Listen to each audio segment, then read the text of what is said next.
Good morning, dear students. Welcome back to the part 2 of face and muscles of facial expressions.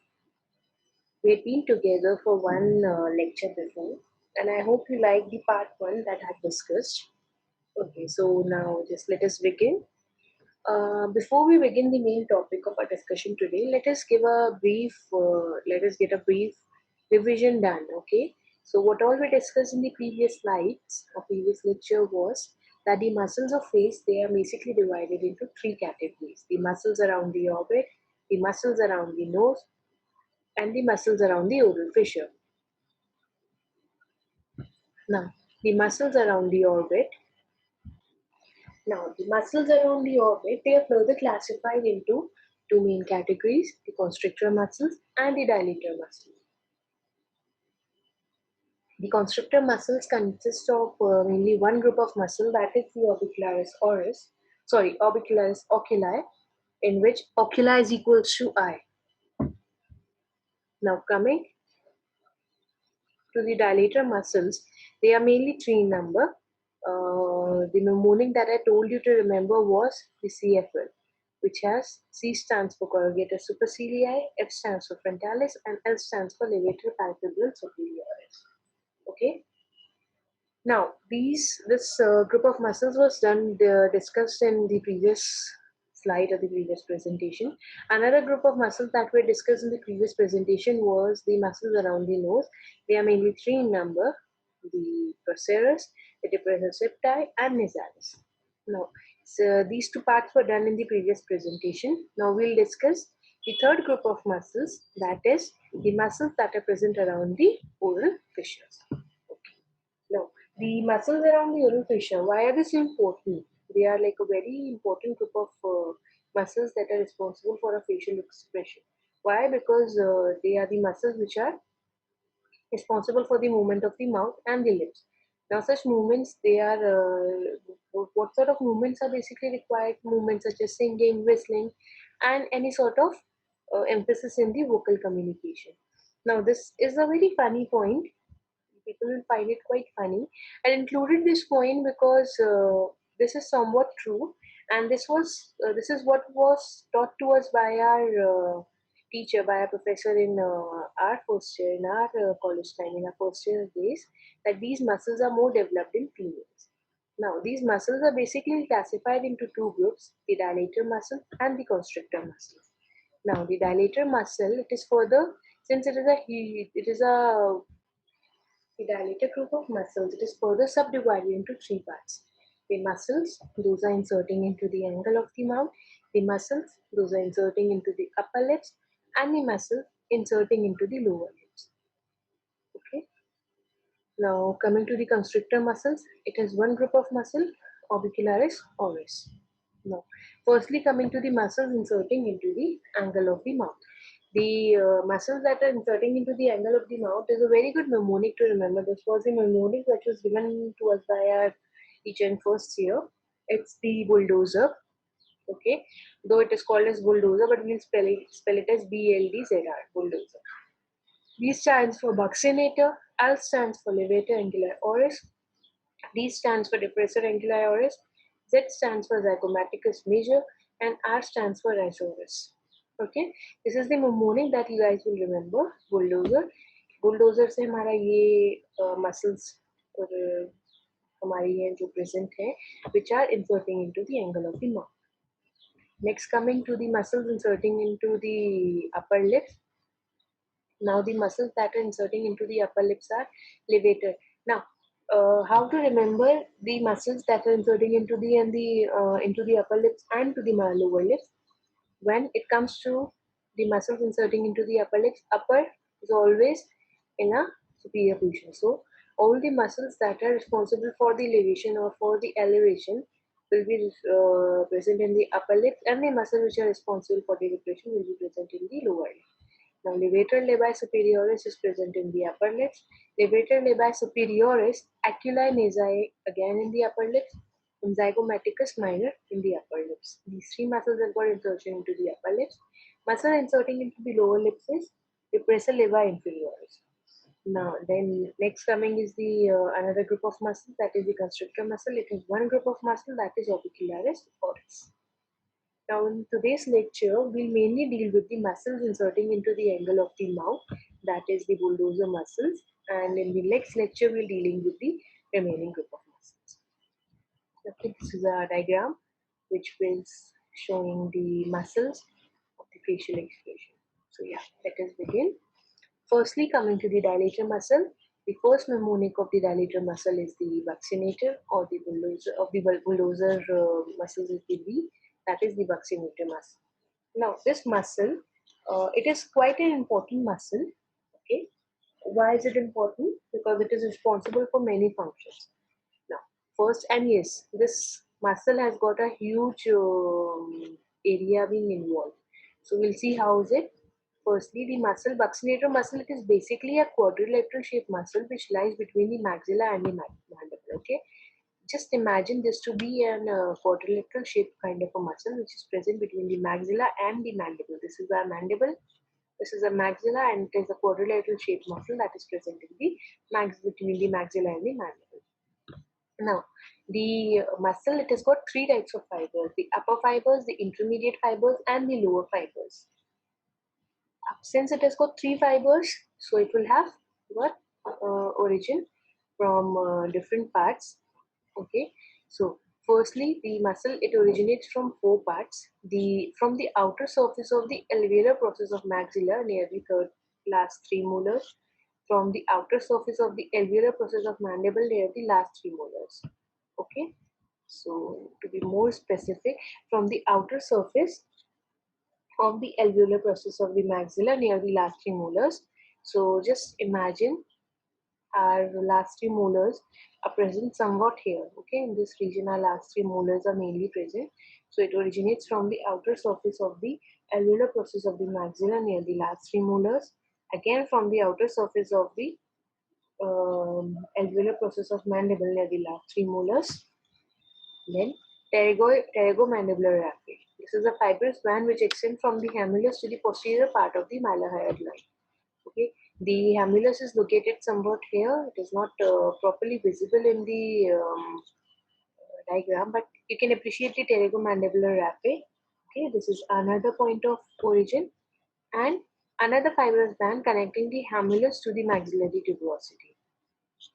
Okay, there's another fiber which is connecting the hamulus to the maxillary tuberosity. I couldn't find a suitable image to which should incorporate all the four points of origin, but when it comes to this part, you need to kind of imagine it. So yeah, so now let us revise it. Firstly, it has got fourth origin. Two origin is from the alveolar process of the from the outer surface of the alveolar process of maxilla near the last three molars, and the outer surface of the alveolar process of mandible near the last three molars, from the pterygomandibular raphe, and from another fibrous band which is connecting the hamulus to the maxillary tuberosity. Now, insertion. The fibers, they pass forward in a quadrilateral shape pattern. Okay, the fibers, they pass forward in a quadrilateral shape pattern. You can appreciate in this diagram. This diagram has been taken from later, so you can appreciate it like they are passing in the quadrilateral shape manner. Now the upper fibers, they are inserting into the upper lips. The lower fibers, they are inserting into the lower lip. When it comes to the intermediate fibers that are present in between the upper and the lower fiber, they undergo a decussation. Okay, the medial fibers, they undergo a decussation, after which the lower intermediate fibers, okay, see, the lower intermediate fibers inserts into the upper lip, and the upper intermediate fibers inserts into the lower lip. It will sound a bit confusing, but it is not. So it is very easy. The upper fibers will insert into the upper lip. Okay, the lower fibers will insert into the lower lip. So imagine the upper fibers into the upper, the lower fibers into the lower. अब जो बीच के fibres हैं वो क्या कर रहे हैं, वो एक दूसरे को क्रिस क्रॉस करके नीचे के जो बीच के फाइबर्स है क्रिस क्रॉस करेंगे तो ऊपर और नीचे के फाइबर्स बन गए. तो जो ऊपर के फाइबर्स है वो लोअर लिप में और नीचे के फाइबर्स है वो अपर लिप में चले जाएंगे. This is what is the third point of insertion. Upper fibers into upper lips, lower fibers into lower lip. The intermediate fibers undergo a decussation, after which The upper intermediate fibers inserts into the lower lip, and the lower intermediate fibers inserts into the upper lip. Okay, so yeah, you can appreciate what I want to say in from this diagram. See, the upper fibers, okay, the upper fibers inserting into the upper lips, the upper band are inserting into the upper lip, the lower band are inserting into the lower lip. Now अब यहाँ पर बीच के fibres को देखिए, intermediate fibres को ये decussation कर रहे हैं, और जो अपर लोअर है, जो इंटरमीडिएट अपर है वो लोअर लिप में आ रहे हैं, और जो इंटरमीडिएट लोअर है वो अपर लिप में जा रहे हैं. ठीक है. Now, what is the action of these muscles? The action of these muscles are, these muscles helps in blowing. इसीलिए इनको हम लोग Bugler's muscle भी बोलते हैं, because it helps in blowing. And another action is that it also prevents the accumulation of food in the vestibule during chewing. Now, there's an important point to remember when the topic of parotid gland will be, like when you go through the parotid gland, you'll, this is a very common viva question being asked. जब भी अगर examiner हमसे या तो muscles of mastication पूछते हैं, या muscles of facial expression पूछते हैं, या पेरोटिड ग्लैंड पूछते हैं कि हमारा जो पेरोटिड डक्ट है वो कहाँ पर आता है, वो किस जगह में लोकेट होता है. ठीक है, तो हमारा पेरोटिड डक्ट की ओपनिंग तो हमारी जो है वो near the first and second, upper second molar के आसपास में हमारी ओपनिंग होती है. बट हमारा पेरोटिड डक्ट जो है वो किस चीज को पियर्स करके आता है, ये क्वेश्चन बहुत बार एग्जामिनर पूछते हैं. तो उसमें हमें याद रखना है कि जो हमारी बक्सिनेटर मसल है वो बाहर से 3 लेयर्स से कवर्ड रहती है. Firstly it is covered by an areolar membrane called as buccopharyngeal fascia, over which there is buccal pad of fat, and then on the inner side it is lined by the buccal mucous membrane. Okay, तो ये चीज को, तीनों चीजों को, ये 4 चीजों को, like the buccinator, the buccopharyngeal fascia, the buccal pad of fat and the buccal mucous membrane, इन 4 लेयर्स को पियर्स करते हुए, पियर्सिंग दी 4 B's, हमारा पेरोटिड डक्ट ओपन होता है. You can appreciate this. This is the parotid duct. अब इसी बक्सिनेटर muscle के ऊपर हमारा बक्कोफेरेंजियल फेशिया आएगा, इसी के ऊपर बक्कल पैड ऑफ फैट आएगा, और इसी के ऊपर बक्कल म्यूकस मेम्ब्रेन आएगी. जिन चारों लेयर्स को पियर्स करके ये पेरोटिड डक्ट हमारा बाहर आता है, and it gives out it's opening near the upper second molar. See, this is the action which is being shown in this diagram. The vaccinator muscle, which is helping blowing. This is a GIF that has been shown that the Bugler's muscle or the vaccinator muscles are being very well appreciated in this diagram. You can appreciate it from this image over here. As I've told you, and I've shown you in the previous image, this is what is the opening of the parotid duct near the vaccinator muscle. Now, coming to the second group of muscle, the bulldozer muscles. Now, I told you bulldozer को BLTZR की तरह याद रखना है. तो the next group of muscle is coming from the L is Levator, Anguli, Oris or Caninus. It can also be remembered with a mnemonic as LAW. What is the origin? The origin of Levator, Anguli, Oris is from the maxilla below the infraorbital foramen. ठीक है, हमारा इंफ्राऑर्बिटल foramen है, उसके नीचे से इसका origin हो रहा है. And I couldn't find any good image for the origin and insertion of the Levator, Anguli, Oris, but yeah, you can appreciate it. It originates somewhere from the maxilla, from the infraorbital foramen. maxilla में इस area से, यहाँ पर हमारा इंफ्राऑर्बिटल foramen होता है, यहीं कहीं से ये हमारी ओरिजिनेट करती है, and it inserts into the angle of the mouth. Some fibers after insertion passes into the lower ear. It comes and it inserts into the angle of the mouth. यहाँ पर कहीं पर आते हैं. Some fibers then they pass into the lower lip. What is the nerve supply? The nerve supply is the facial nerve. And what is the action?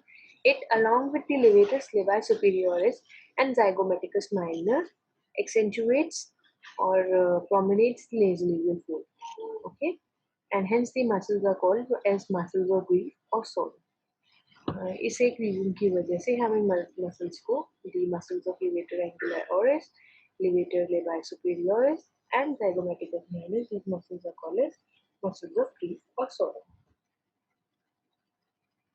You can appreciate the muscles of this diagram, which is being shown in green color. Okay, and now this is diagrammatic or the picturization of the expression that is being created with the muscles of the levator anguli oris, or the muscles of the levator anguli oris, levator oris, and zygomaticus minor. Now coming to the next muscle of the group of bulldozer, that is the depressor anguli oris. Now the origin of this muscle is from the external oblique line. Depressor anguli oris, the origin is from the external oblique line, and the muscle inserts into the angle of the mouth. And again, like in the levator anguli oris, the depressor anguli oris, some fibers of the muscles, they pass into the upper lip after insertion. Nerve supplies again the facial nerve. You can appreciate it from the diagram. The origin is from the external oblique line, which cannot be appreciated in this diagram because it is present in the interior surface, and it inserts into the angle of the mouth. Okay, now what are the action? The action is it moves the angle of the mouth laterally and downward. Hence, it is called the muscle of sadness. You can appreciate it from this picture. Like, this baby is quite sad. So, what muscles are responsible? The muscles of depressor anguli oris are responsible for this movement, which are present somewhere here. Next, coming to the group of muscle that is present in the bulldozer muscle is Z.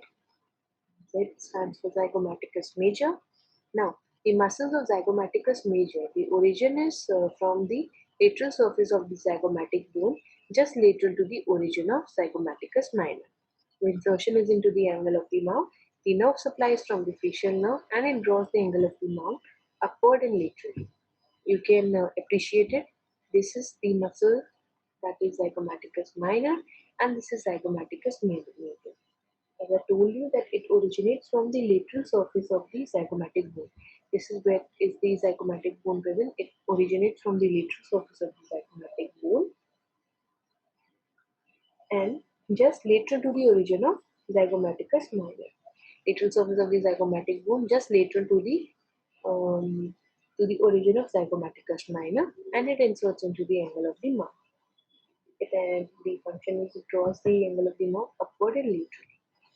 As you can, this is a very famous image of the Zomato or the Swiggy guy. I guess I don't remember the deliveries with which this person works, but this is a very famous face. And this expression that is being created in his face is mainly with the muscle that is mainly responsible is the zygomaticus major. Now, coming to the Risorius, the origin is from the parotid fascia. The insertion is into the angle of the mouth. The nerve supply is the facial nerve. And what is the action? The action is helps in grinning. So you can appreciate in this diagram. The origin is from the parotid fascia. Parotid fascia is present in somewhat in this area. So the muscle that originates from the parotid fascia, and it inserts into the angle of the mouth. It helps in grinning. As you can appreciate from this image of Mr. Barack Obama, you can appreciate in the image that is being shown. So yeah, we are done with the topic of our discussion today. Before ending this topic, let us give a brief revision to what we had discussed and what we'll be discussing in the upcoming lectures. The topic that we discussed today is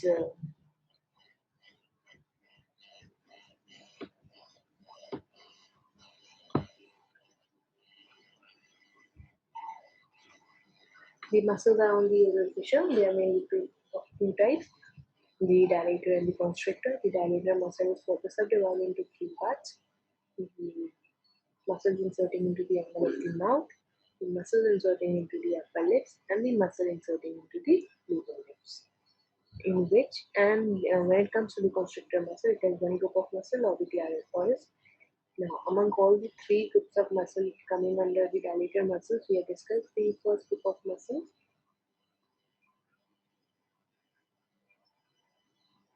the muscles inserting into the angle of the mouth, which is the bulldozer muscles or the bulldozer muscle. that is the vaccinator. L stands for Levator Anglia Oris, D stands for Depressor Anglia Oris, Z stands for Zygomaticus Major, and R stands for Risorius. In the next coming slide or in the next coming presentation, we'll be discussing the muscles that insert into the upper lips, the muscles that insert into the lower lips, and the constrictor muscle that is the orbicularis oris. Now, I would like that, yeah, these are the sources that I've taken reference from, and I hope you like the presentation. And we'll discuss the upcoming we'll discuss the remaining topics in the upcoming presentation. Thank you. Have a nice day.